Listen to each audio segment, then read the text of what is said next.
Blood Bowl, the game of fantasy football. Similar to a fantasy miniatures war game, but it's a sport, in a board game. Run a team of fantasy creatures such as orcs, elves, goblins, or dwarves to clash on an American football-style pitch, attempting to get the ball to the other side and score touchdowns.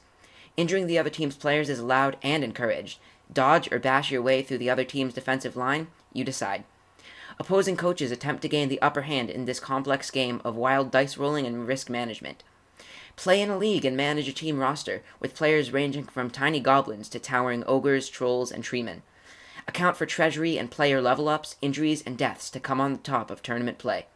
Now, Blood Bowl is arguably complex, but not only is it easy to understand after a couple of games, but the thrill of experiencing a good Blood Bowl match is well worth it.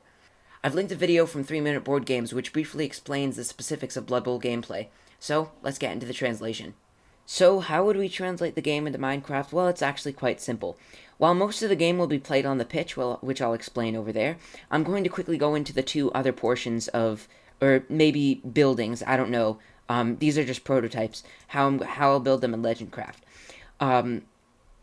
So this is, I'm going to add a separate area somewhere for people to keep their team rosters, so they have a little hole which they can decorate, and have a place to keep like their team roster so that you can see other people's in the league, and then this is just similar. And because it's a bit of a complex game, I do have the rulebook kind of broken down into rule references that people can use during the game. For stuff like, these are just example signs I put, like throwing a block, blitzing, passing, the kickoff, and turnovers. And now to the main portion of the game.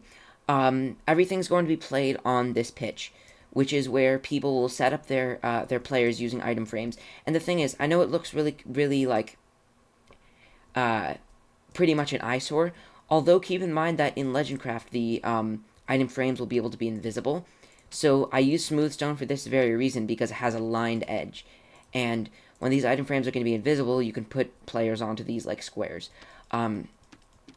Anyway, basically to move, you'll take players from their spot and you'll move them however much you want to move them, like over here for their turn. And if you want to do other stuff, like things that you need to roll dice for, I'm going to have redstone dice on the sides of the pitch so that people can roll them whenever they need. This is just a scatter template for whenever the ball bounces and you need to roll a die for it. Then I have the two dugouts for each of the players.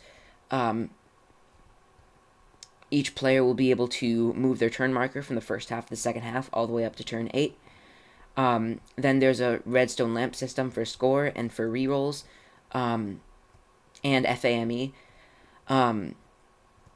Then there's places for coaches to keep their players whenever they've received a casualty or a knocked out result.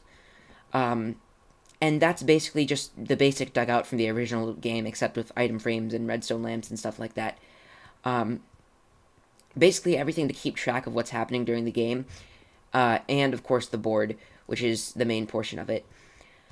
And that actually went more quickly than I expected, because there's not really a lot else to say. Of course, this game is a bit more complex than the others, and it'll be a bit more of a project to build, because I'll probably also build like an entire stadium for it and stuff like that. This is going to take a bit longer, but like I said, it's going to be well worth it, especially teaching the legends, if they want, how to play this game. So, do you want Blood Bowl to be added to LegendCraft? Cast your votes in the community polls below.